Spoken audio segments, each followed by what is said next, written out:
நான் ரெடி தான் வரவா அண்ணன் நான் தனியா வரவா. பாட்டை போட்டு எல்லாத்துலேயும் மேட்ச் பண்ணி விட்டுருணும். அப்போ தான் தொண்டர்கள் மனசில் வந்து பெரிய இடம் பிடிக்க முடியும். அப்படி தொண்டர்கள் மனசில் இடம் பிடிக்கும் வகையில் திமுகவில் வந்து திருவண்ணாமலையில் வாக்குச்சாவடி முகவர்கள் கூட்டம் போட்டிருக்காங்க. மீட்டிங் ஸ்டார்ட் ஆகிறதுக்கு முன்னாடி ஒரு கன்ஃபியூஷன். திமுகவில் கன்ஃபியூஷன் இல்லை, யார் பேச போகிறா அப்படின்றது கன்ஃபியூஷன். அமைச்சர் துரைமுருகன் அவர்கள் வந்து ஒரு முக்கியமான விஷயத்தை அப்படியே நோட்ஸ் எடுத்து அப்படியே அப்படி பார்த்தார். அப்படி பேச வரும்பொழுது பின்னாடி RS பாரதி அவர்கள் என்னமோ சொல்லிட்டு போனார். அப்புறமா அதை விளக்குனார் அண்ணன். இறுதியாக தரணிதரன் மாவட்ட கழக செயலாளர் நன்றி சொல்வார் என்று பாரதி சொல்றார். பின்னாடி அதாவது டாக் பேக்ல வாங்கிட்டு அதை தெரியாத மாதிரி பேசுறது வந்து இயல்பு. பட் டாக் பேக்ல வாங்கிட்டு அவர் அதை சொல்லிட்டு போறாருங்க அப்படின்னு சொல்றது வந்து ஒரு புதுமை. அடுத்து நமக்கு நிறைவுரை, அறிவுரை, ஆற்றல் உரை, விவேக உரை அத்தனை வழங்குவதற்கு வருகிறார் நம்முடைய தலைவர் தளபதியார் அவர்கள். அந்த இடத்துல ஒரு கன்ஃபியூஷன் இல்லைங்க, வேற ஒருத்தர் மன்னிக்கவும் மாவட்ட செயலாளர் தரணிதரன் அவர்கள் தலைவர் உரையாற்றுவதற்கு முன்பாக சுருக்கமாக நன்றி உரையாற்றுவார். அப்புறமா முதல்வர் ஸ்டாலின் அவர்கள் வந்து பேச ஆரம்பிச்சாரு. ஸோ இந்த வாட்டி என்ன பேச போறாரு, ஏன்னா பல இஷ்யூஸ் போயிட்டு இருக்குதுல்ல, எல்லாத்துக்கும் முதல்வர் பதில் சொல்லி ஆகணும். முதல்வர் ஸ்டாலின் அவர்கள் வந்து ஆரம்பிச்சார். உங்களெல்லாம் பார்க்கும் பொழுது காலையில் 6:30 மணிக்கு சூரிய ஒளியை பார்க்கிறப்போ என்ன மாதிரியான உற்சாகம் ஏற்படுமோ அதே மாதிரியான உற்சாகம்தான் உங்களை பார்க்கிறப்பவும் ஏற்படுகிறது. பளிச்சுன்னு ஒரு ஓப்பனிங்கை கொடுத்து ஆரம்பிச்சாரு.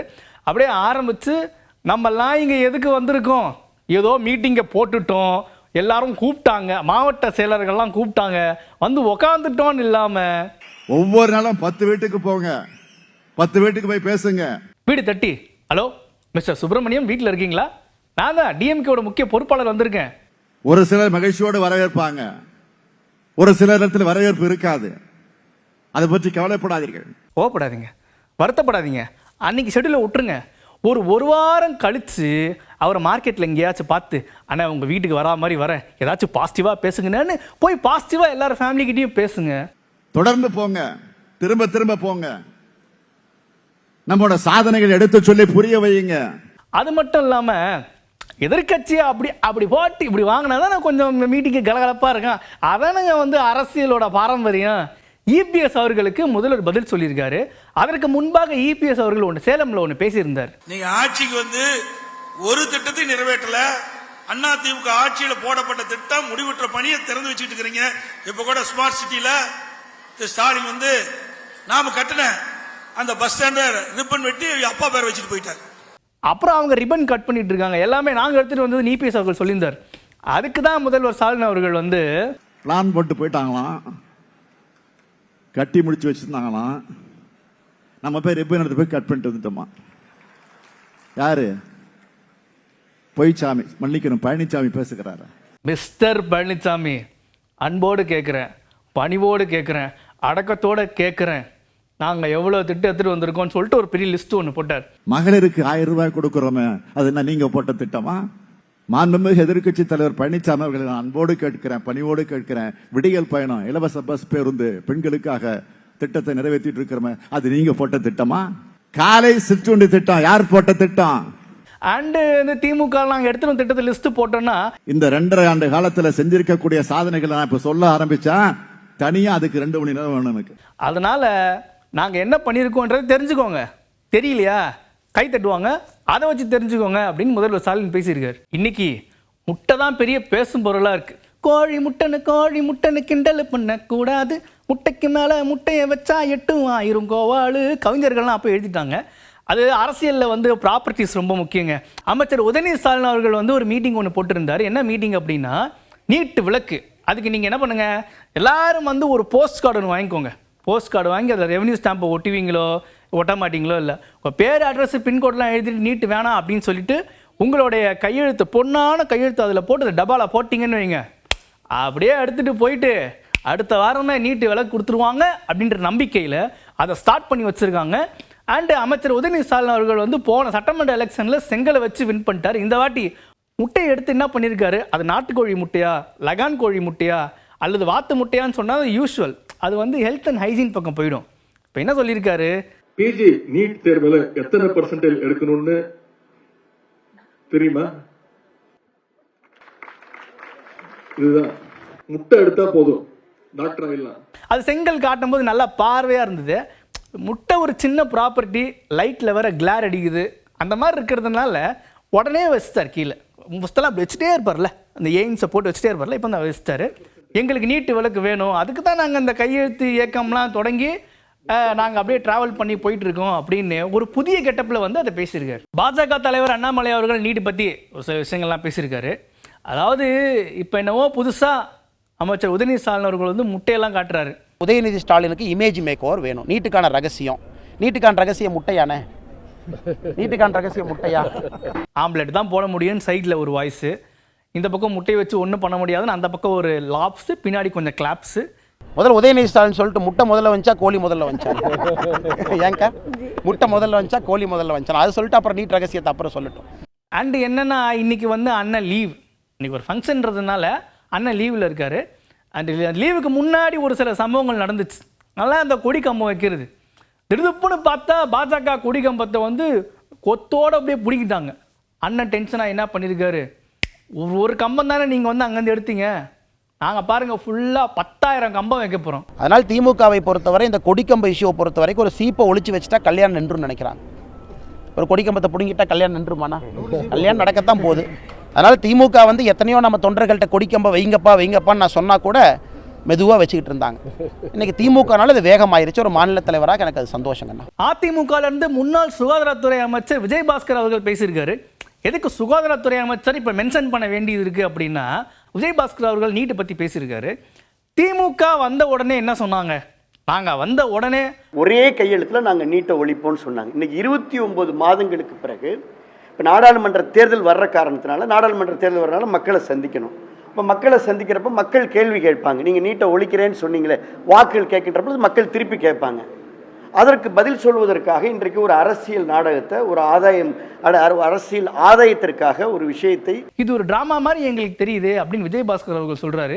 இன்னொன்று, ஆனால் இப்போது ஒரு மீட்டிங்கில் உதயநிதி ஸ்டாலின் அவர்கள் பேசியிருந்தார், வாங்க அதிமுக எங்கள் கூட சேர்ந்து நீட்டுக்கு போராடுங்க அப்படின்னு சொல்லியிருந்தார் இல்லையா?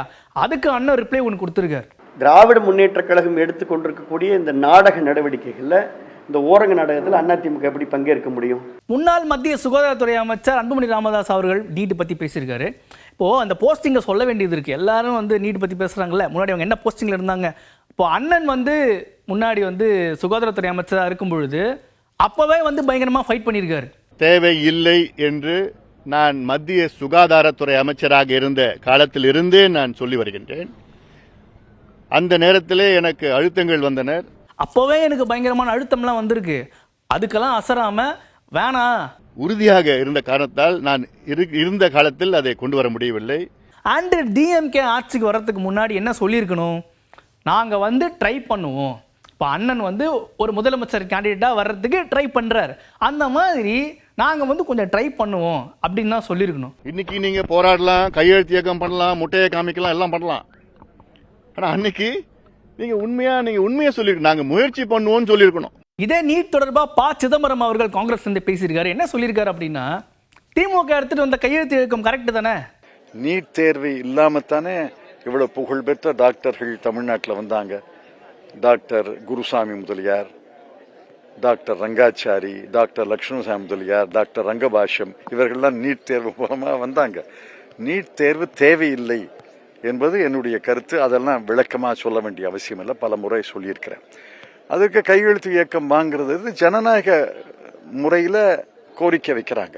நாம் தமிழர் கட்சியிலிருந்து சீமான் அவர்கள் திருவண்ணாமலைக்கு டிஎம்கே மீட்டிங் நடந்துச்சுல்ல, அந்த பக்கமாக அப்படியே காரில் போயிட்டே இருந்தார். ஒருவேளை கூட்டணி பற்றி ஏதாச்சும் பேச்சோ மீட்டிங் அந்த பக்கமோ அப்படிலாம் இல்லை, கூட்டணி இல்லை, கூட்ட நெரிசல், ஒரு டிராஃபிக் நெரிசலில் அண்ணன் வந்து மாட்டிக்கிட்டார். எப்படியும் திமுக என்ன மீட்டிங்கில் பேசுகிறாங்கன்னு எக்கோலையாவது அண்ணன் காருக்குள்ளேருந்து கேட்டிருக்கும் போல். அப்படியே கொஞ்சம் ஒரு அந்த யோகாசனத்தில் ஒரு சாந்த நிலை சொல்லுவாங்க, உச்சக்கட்ட சாந்த நிலை, அதில் வந்து இங்கே கரெக்டாக பாருங்கள், வாசலில் வந்து இந்த மாதிரி டிராஃபிக் ஆகிருக்கு, எல்லாருக்கும் வணக்கம்லாம் சொல்லிட்டு அதெல்லாம் முடிச்சுட்டு இப்போ அண்ணன் என்ன சொல்லியிருக்காரு சீமன் அண்ணன் அப்படின்னா, இந்த மாதிரி பல கையெழுத்து நாங்கள் பார்த்துட்டோம், திமுக நீங்கள் தான் புதுசாக வாங்கிட்டு இருக்கீங்களே, இப்போ இந்த கையெழுத்தை வாங்கி யாருக்கு கொடுப்பாங்கன்னு நினைக்கிறீங்க? நீட் இப்போ இல்லை, ரொம்ப நாளாக இருக்குல்ல. அப்போ அதுக்கு முன்னாடிலாம் இந்த முயற்சியை எடுக்காமல் 2 மாதத்தில் தேர்தல் அறிவிக்க போகிறாங்க. இப்போ போய் கையெழுத்து நடத்துகிறேன்னா இது எப்படி? இப்போ 2.5 வருஷமாக என்ன பண்ணீங்க? அண்ட் அண்ணா இன்னொன்று, அமைச்சர் உதயநிதி ஸ்டாலின் அவர்கள் வந்து முட்டை காமிச்சிருக்காருல்ல, அதை பற்றி உங்கள் வியூஸ் சொல்லுங்கள். தம்பி விளையாட்டுத்துறை அமைச்சராக தெரியல, விளையாட்டு அமைச்சர் அதில் போய் என்ன சொல்கிறது? ஒரு முயற்சிக்கிறாரு, ஏதோ தேர்தல் நேரத்தில் ஒரு பரபரப்பை உருவாக்கணும்னு நினைக்கிறாங்க. அவங்க நினைக்கிறாங்க. இப்போ எல்லாருமே அதை நோக்கி இயங்குறதுனால ஒன்று தான் உங்ககிட்ட நான் அன்பாக சொல்ல விரும்புகிறேன். தேனை வாயில் ஊற்றுனா பயன் இருக்கு, காதில் ஊற்றுனா என்ன பயன்? அண்ணாமலை அவர்கள் பாஜக ஸ்ட்ராங்காக இருக்குது, நாங்கள் நிறைய பேர் வராங்கலாம் சொல்லியிருந்தார்ல முன்னாடி. இப்போ என்னன்னா பாஜகலேருந்து முக்கிய மெம்பர் ஒருத்தவங்க வெளியே வந்திருக்காங்க. நடிகை கௌதமி அவர்கள் வந்து ஒரு பெரிய லெட்டர் மாதிரி ஒரு பெருசாக நோட் பேடில் எழுதி அது வந்து அப்படியே விட்டுருக்குறாங்க. அண்ட் இது தொடர்பாக எம்எல்ஏ வானதி சீனிவாசன் அவர்கள் வந்து ரிப்ளை கொடுத்துருக்காங்க. திருமதி கௌதமி அவர்கள் மீது அதீதமான அன்பு, பாசம், மரியாதை உண்டு. அவர்கள் கட்சியில் கடந்த சில வருடங்களாக தீவிரமாக உழைக்கக்கூடிய ஒரு பெண்மணி. எந்த அளவுக்கு அவங்க கட்சியை நேசிச்சாங்க அப்படின்னு எனக்கும் தெரியும். அதனால் எனக்கும் அந்த கடிதத்தை பார்த்தோன்னா கடுமையான ஒரு மனவேதனை இருக்குது. நடிகை கௌதமி அவர்கள் விலகல் பற்றி ஆளுநர் தமிழிசை சவுந்தரராஜன் அவர்களும் வந்து ஒரு கருத்து சொல்லியிருக்காங்க. அரசியல்ல பணியாற்றுகின்ற வாய்ப்பு கொடுக்கப்பட வேண்டும். அவங்களை எனக்கு நல்லா தெரியும். அவங்க கட்சியில் நான் இருக்கும்போதே இருக்கிறாங்க. எப்பவுமே ஒரு அடிமட்ட தொண்டன், கொஞ்சம் பந்தாலாம் இல்லாமல் நல்லா பணியாற்றக்கூடியவர்கள். அவர்களோட பிரச்சனை தீர்க்கப்பட்டு இருக்கலாம், ஏன் தீர்க்கப்படலைன்னு தெரியல. அண்ட் அமைச்சர் உதயநிதி ஸ்டாலின் அவர்கள் வந்து ஒரு முட்டை ப்ராப்பர்ட்டி காமிச்சார்ல, அதை பற்றியும் கருத்து சொல்லியிருக்காங்க. உயர்கல்வியில அந்த 4வது 3வது கவுன்சிலிங்ல மட்டும் மிச்சம் இருந்த இடத்துக்கு, அதுவும் அனட்டாமி பிசியாலஜி போன்ற இடத்துக்கு கொடுக்கப்பட்ட ஒரு ப்ரொவிஷன். அது இந்த வருஷம் மட்டும்தான் கொடுத்தது, மிச்சம் காலியாக இருக்கக்கூடாதுன்னு. ஆக எதையுமே புரிஞ்சிக்காம முட்டையை காமிக்கிறது, செங்கலை காமிக்கிறது, இதே மாதிரி மக்களை தவறாக வழி நடத்த வேண்டாம் என்பது எனது தாழ்மையான கருத்து. அரசியல் கட்சியில் எல்லாரும் பரபரப்பா முட்டையெல்லாம் வச்சு அரசியல் பண்ணிட்டு இருக்காங்க. நம்ம இடிதாங்க என்ன இத்தனை வருஷமா வாங்கினது அரசியல்ல முட்டை தான், இந்த வாட்டி முட்டையை வச்சு ஏதாச்சும் பண்ணுவாரான்னு பார்ப்போம்.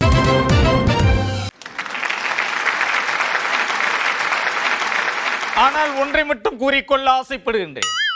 தரையில் நான் யானையாக இருந்தாலும் தண்ணீரில் முதலையாக இருக்கும் கொடைமடைக்கு என் காலை பிடித்து இழுப்பதே ஒரு வேலையாக்கி கொண்டிருக்கின்றேன். என் காலை பிடித்து இழுப்பதும் அவர் பிடியிலிருந்து நான் தப்பிப்பதும் வாடிக்கையாக போனாலும், மக்களுக்கு அது வேடிக்கை என்று தெரிந்தாலும், நாங்கள் விளையாடும் விளையாட்டை நிறுத்திக் கொள்வதாக இல்லை. அது மட்டுமா, மேடைக்கு மேடை ஒருவரை ஒருவர் கண்ணா பின்னா என்று திட்டிக் கொள்வதையும் குறைத்து கொள்ளாமல் எங்களை நாங்களே திருத்திக் கொள்வதாகவும் இல்லை என்ற முடிவோடு தான் வாழ்கின்றோம். அது மட்டும் இல்லாமல் மைக்கு கிடைத்ததும் எவ்வளவு திட்ட முடியுமோ அவ்வளவுக்கு இருவரும் திட்டிக் கொள்ளுகின்றோம். கரைவேட்டி கட்டி கொண்டாலும் அதில் கரைபடியாத மாதிரியே நாகரிகமாக நடந்து கொள்வதில் எங்களை போன்ற அரசியல்வாதிகள் யாராவது இருக்கின்றார்களா?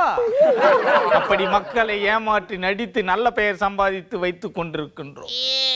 இது எங்களுக்கு கைவந்த கலையாக இருந்தாலும் பழந்தின்று கொட்டை போட்ட அரசியல்வாதிகளை பார்த்திருப்பீர்கள். கொட்டையுடன் பழத்தையும் சேர்த்து தின்று ஏப்பம் விடும் அரசியல்வாதிகள் நாங்கள் தான் என்று யாருக்கும் தெரியாமல் இருக்கின்றன. வெளியில் இருந்து பார்ப்பவர்களுக்கு அன்றாடம் எங்கள் இருவருக்கு இடையிலும் நடந்து கொண்டிருக்கும் பஞ்சாயத்தில் நாட்டாண்மை தீர்ப்பு சொல்லும் அளவுக்கு பிரச்சனைகள் விஸ்வரூபம் எடுத்திருக்கின்றன என்பது போல் தெரியலாம். ஆனால் உரித்து பார்த்தால் ஒன்றுமில்லாத வெங்காயத்தை போலத்தான் தெரியும்.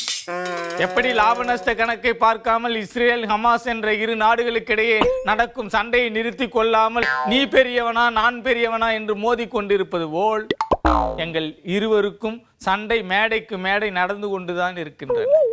இருவர் பிடியும் உடும்பு பிடியாக இருப்பதனால் எங்கள் பிடியை விடுவதாக இல்லை. இப்படி பிடிவாதத்தில் இருந்து பிடி கொடுக்காமல் பிடிவாதத்துடனே வாழ்ந்து கொண்டிருக்கும் இடிதாங்கி அரசியலில் ஒரு சாணக்கியன் என்பதை மறக்கலாமா?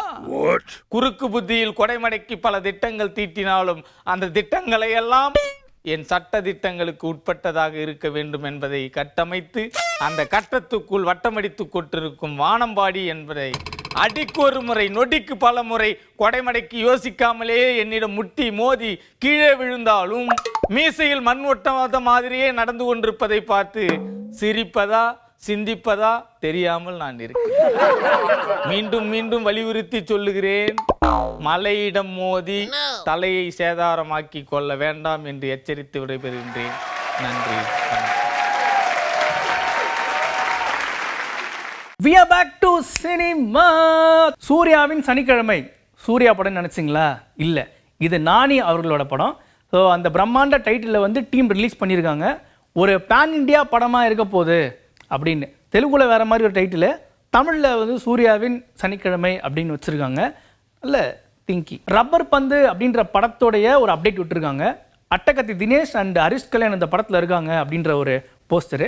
இப்போ என்னென்னா ரப்பர் பந்து இதை பார்க்கும் பொழுது நிறைய பேர் வந்து இந்த ஸ்ட்ரீட் கல்லி கிரிக்கெட் விளையாடுவாங்க, கிரவுண்டில் போய் கிரிக்கெட் விளையாடுவாங்க, ரப்பர் பாலில் வந்து கிரிக்கெட் விளையாடுவாங்க. இது ஒரு கிரிக்கெட் ஸ்டோரியாக இருக்குமோ அல்லது வந்து இது வேறு மாதிரி ஏதாவது ஒரு ஸ்டோரியாக இருக்குமோ அப்படின்னு ஒரு ஆர்வத்தை ஏற்படுத்தியிருக்காங்க. We are back to sports. Asian para sports பயங்கர பரபரப்பாக நடந்திருக்கு. அதில் தமிழ்நாட்டிலேருந்து மாரியப்பன் தங்கவேலு அவர்கள் வந்து இந்த வாட்டி சில்வர் வின் பண்ணியிருக்காரு ஹை ஜம்பில். ஸோ எந்த வாட்டி எந்த ஸ்போர்ட்ஸ் வச்சாலும் மாரியப்பன் தங்கவேலு அவர்கள் வந்து சும்மா இப்படி தாண்டி முடிச்சிடுவார், அசால்ட்டாக தாண்டிடுவார். பிரதமர் மோடி அவர்கள் வந்து ஸ்பெஷலாக வாழ்த்துக்கள் மாரியப்பன் அப்படின்னு வந்து சொல்லியிருக்காரு. அண்ட் அது மட்டும் இல்லாமல் ஹை ஜம்பில் நிறைய பேர் நிறைய மெடல் வாங்கியிருக்காங்க. சைலேஷ், நிஷாந்த் இவங்கெல்லாம் வந்து கோல்டு வாங்கியிருக்காங்க.